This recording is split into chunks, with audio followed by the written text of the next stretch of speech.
अस्सलाम वालेकुम नाज़रीन, हाईटेक न्यूज के खबरनामे में आपका खैर मकदम है। मैं हूं नेहा खान। नजर डालते हैं आज की अहम खबरों पर। एक ट्रक को अबूर करने के बाद टिकट खरीदने जा रहा एक नौजवान मालगाड़ी की जिद में आकर जान बहक हो गया। जिले के अछलदा रेलवे स्टेशन पर इस हफ्ते को एक नौजवान मालगाड़ी की जिद में आ गया। इस हादसे में उसकी मौत हो गई। इस वाक़े की इत्तला पर आरपीएफ पहुंची और जीआरपी को इस बात की इत्तला दी गई। बता दिया जाए कि जीआरपी ने मौके पर पहुंचकर मुतवफ़्फ़ी की शनाख्त कर ली और लवाहिकीन को वाक़े की इत्तला देने के बाद कार्रवाई की गई। अरविंद पाल 26 साल वल्द हीरालाल साकिन चमकोनी कस्बा दिल्ली जाने के लिए घर से निकला था कि अचलदा स्टेशन पहुंचकर टिकट लेने के लिए वो ट्रक को अबूर करने लगा। इसी दौरान दिल्ली हावड़ा रेलवे रूट पर कानपुर से अप लाइन पर वो नौजवान मालगाड़ी की जिद में आ गया, जिसकी वजह से वो मौके पर ही दम तोड़ गया। ट्रेन की जिद में आकर नौजवान की मौत की इत्तला मिलते ही आरपीएफ अहलकार वहां पहुंच गए। बीजेपी लोकसभा इंतखाबात से पहली बार वोटरों को साथ जोड़ेगी। साथ ही पीएम नरेंद्र मोदी 50 लाख नए वोटरों से खिताब करेंगे। लोकसभा इंतखाबात से पहले बीजेपी का युवा मोर्चा नौजवान वोटरों को पार्टी से जोड़ने के लिए मुल्क भर में मुहिम चलाने जा रहा है। बीजेपी युवा मोर्चा 18 से 23 साल की उम्र के पहली बार वोटरों को पार्टी से जोड़ने के लिए नई वोटर कॉन्फ्रेंसों, घर घर मुकालमे और कॉलेजों के बाहर रजिस्ट्रेशन कैंपों का एहतमाम करेगी। बता दिया जाए कि 25 जनवरी को पार्टी मुल्क के 8 करोड़ नए वोटरों में से 50 लाख वोटरों की एक जनरल कॉन्फ्रेंस मुनक्किद करेगी, जिससे वजीर आजम नरेंद्र मोदी खिताब करेंगे। यादव महासभा के मुतालबे पर वजीर आला योगी आहिर रेजिमेंट की तश्कील के मुतालबे की हिमायत करेंगे। अखिल भारत वर्षीय यादव महासभा के रियासती सदर अरुण यादव की क़ियादत में एक वफद ने वजीर आला योगी आदित्यनाथ से मुलाकात की और इसी दौरान यादव बरादरी से मुताल्लिक़ मुख्तलिफ मसाइल उनके सामने रखे गए। बता दिया जाए कि महासभा ने बुनियादी तौर पर हुकूमत हिंद की तरफ से आहिर रेजिमेंट की तश्कील के मुतालबे पर वजीर आला योगी आदित्यनाथ की हिमायत मांगी। इस पर वजीर आला ने वफद को यकीन दिलाया कि वो आहिर रेजिमेंट की तश्कील की हिमायत में हुकूमत हिंद को खत लिखेंगे कि मुल्क के दिफा में यादव बरादरी के फौजियों की कुर्बानियों के पेश नज़र आहिर रेजिमेंट बनाई जाए। प्रकाश ने कहा, छपरा हर स्कीम के फवायद आम लोगों तक पहुंचाएगी। छपरा म्यूनसिपल कॉरपोरेशन से साबिक राखी गुप्ता की बरतरफी के बाद म्यूनसिपल कॉरपोरेशन ज़िमनी इंतखाबात के हवाले से तशहीरी मुहिम तेज़ हो गई है। मेयर का इंतखाब लड़ने वाली राखी गुप्ता की भाभी इंजीनियर चांदनी प्रकाश ने गलसयाम का इनेकाद किया और 22 जनवरी को प्रेस कॉन्फ्रेंस करते हुए आइंदा ज़िमनी इंतखाबात के हवाले से अपना विजन जारी किया। उन्होंने बहुत से मुकामी मसाइल मीडिया के सामने रखे और कहा कि शहर के लोगों की बुनियादी ज़रूरियात को पूरा करने और शहर की तरक्की के लिए एक नई सतह पर मास्टर प्लान तैयार किया गया है।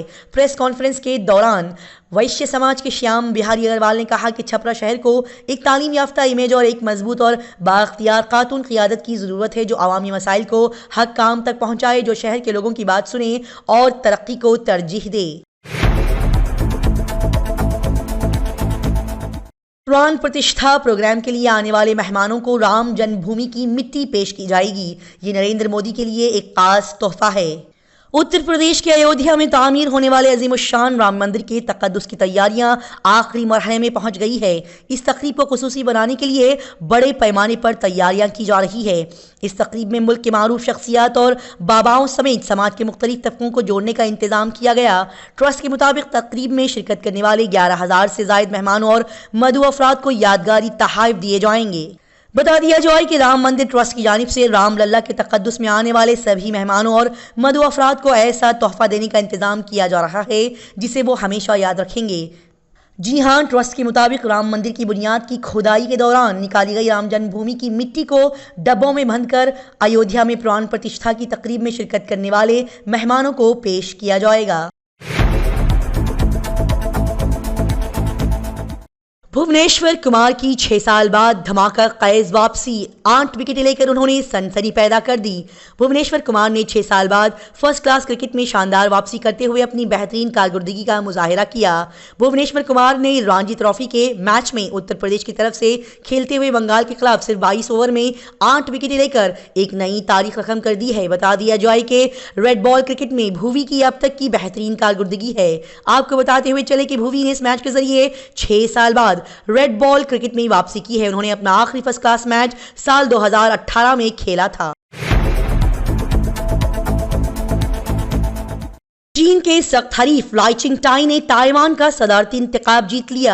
हुक्मरान डेमोक्रेटिक प्रोग्रेसिव पार्टी के लाई चिंगटाई ताइवान के नए सदर बनने के लिए तैयार हैं। उन्होंने ताइवान का सदारती इंतखाब जीत लिया। दरअसल ताइवान की मरकजी ऑपोजिशन जमात क्यूमिनटांग के सदारती उम्मीदवार हुयाही ने इंतखाबात में अपनी शिकस्त तस्लीम कर ली है।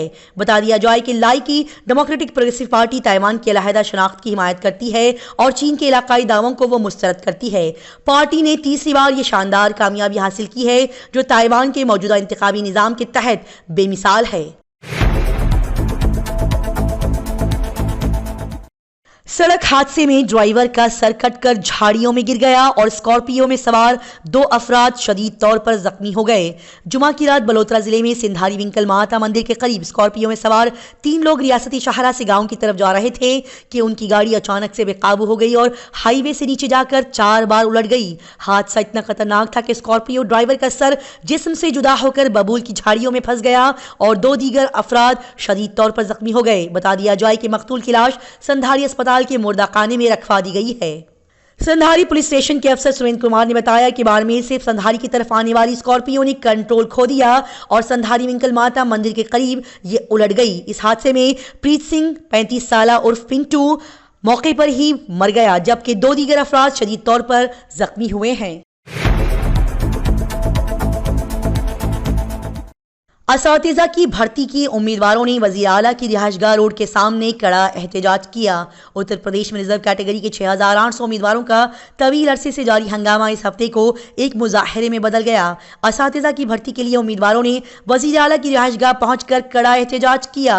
बता दिया जाए कि जैसे ही उम्मीदवार वज़ीर आला की रिहाइशगाह के बाहर पहुंचे, गौतमपल्ली थाने की पुलिस अहलकार भी वहां पहुंच गए और इस मामले को खत्म किया गया। उम्मीदवार न मानने पर उन्हें तहवील में लेकर गाड़ियों में डालकर इको गार्डन भेज दिया गया। बता दिया जाए कि उम्मीदवार अमरेंद्र पटेल ने हिरासत में ली जाने के बाद मीडिया से बात करते हुए कहा कि 69,000 असातिज़ा की भर्ती में रिजर्वेशन लागू करने में ताकीद की गई और फिर बेज़ाब्तगियां हुई। रिजर्व कैटेगरी के उम्मीदवारों को नौकरियों से महरूम कर दिया गया। बता दिया जाए कि इस तहरीक को जहन में रखते हुए चीफ मिनिस्टर योगी आदित्यनाथ ने ओहदेदारों को दलित और पसमानदा तबके के उम्मीदवारों को तकर्री देने का हुक्म दिया था और इसी की बुनियाद पर बेसिक एजुकेशन डिपार्टमेंट के अफसरान ने एक फहरिस्त जारी की थी जिसमें 6,800 रिजर्व कैटेगरी के उम्मीदवारों को इस तजाद को दूर करने के बाद तकर्री देने का वादा किया गया था। बंगाल में एक बीएसएफ जवान ने सर्विस राइफल से खुद को गोली मारकर खुदकुशी कर ली। मगरबी बंगाल की कोच बिहार जिला के दनहाटा में हिंदुस्तान बांग्लादेश सरहद पर तैनात बॉर्डर सिक्योरिटी फोर्स बीएसएफ के एक सिपाही ने मुबैना तौर पर अपनी सर्विस राइफल से खुद को गोली मारकर खुदकुशी कर ली है। मुतवफ़्फ़ी की शनाख्त सत्यभान सिंह 48 साल के तौर पर की गई है और वो बीएसएफ बटालियन नंबर 138 से मुंसलिक था। ज़रा ने बताया कि कैंप में तैनात बीएसएफ के जवानों ने जुमा को राइफल से फायरिंग की आवाज़ सुनी और सत्यभान सिंह को खून में लथपथ पाया। बता दिया जाए कि उसने एक कदम क्यों उठाया, इसकी सही वजह अभी तक मालूम नहीं हो सकी है।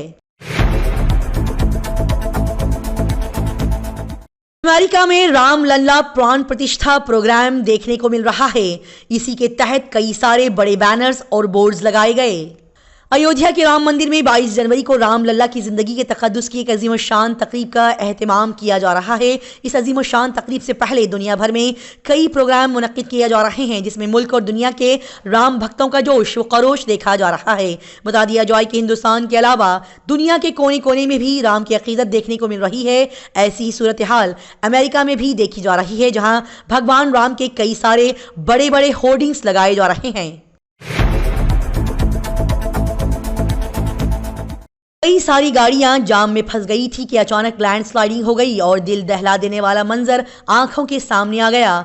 आजकल कुदरती वाक़यात की कोई गारंटी नहीं कि वो कब रोनुमा हो जाएं और जब ऐसे वाक़यात रोनुमा होते हैं तो खौफनाक तबाही लाते हैं, जैसे कि ज़लज़ला, सुनामी, लैंडस्लाइडिंग। आपने देखा होगा कि इन कुदरती वाक़यात की वजह से कितने लोग अपनी जानों से हाथ धो बैठते हैं। बता दिया जाए कि इस वक्त कोलंबिया में खौफनाक लैंडस्लाइडिंग खबरों में आ रही है जिसकी वीडियो और तस्वीरें सोशल मीडिया पर अब खूब गर्दिश कर रही है। इन वीडियो और तस्वीरों में आप देख सकते हैं कि सड़क पर जाम है, बहुत सी गाड़ियां फंसी हुई हैं जो कि 1 इंच भी आगे नहीं बढ़ पा रही है और इसी दौरान वहां अचानक लैंडस्लाइडिंग हो जाती है जिसकी वजह से कई गाड़ियां इसकी जिद में आ जाती है। बता दिया जाए कि ये लैंडस्लाइडिंग गुज़िश्ता जुमा को मगरबी कोलंबिया में पेश आई जिसमें 18 अफराद हिलाक हो गए जबकि दर्जनों अफराद जख्मी हो गए। दिल्ली में एक मोमोज बेचने वाले ने ज्यादा चटनी मांगने पर एक ग्राहक पर चाकू से हमला कर दिया। मेट्रोपॉलिटन शहरों में छोटी छोटी बातों पर जानलेवा हमले कोई नई बात नहीं, लेकिन ये तशवीशनाक बात है कि लोग छोटी छोटी बातों पर ज्यादा गुस्सा हो जाते हैं। ऐसा ही एक मामला मुल्क की राजधानी दिल्ली से सामने आया है। यहाँ एक शख्स को मोमोज खाते हुए ज्यादा चटनी मांगना भारी पड़ गया। एक मोमोज स्टॉल के मालिक ने ग्राहक पर उस वक्त जानलेवा हमला किया जब उसने ज्यादा चटनी मांगी। इस चाकू के वार से ग्राहक शदीद तौर पर जख्मी हो गया है और पुलिस इस मुलजिम की तलाश में मसरूफ है। बता दिया जाए कि यह वाकया दिल्ली के फर्ज बाजार इलाके के भीकम सिंह कॉलोनी में पेश आया। इसी के साथ हाईटेक न्यूज खबरनामा इख्तिताम को पहुंचता है। अल्लाह हाफिज।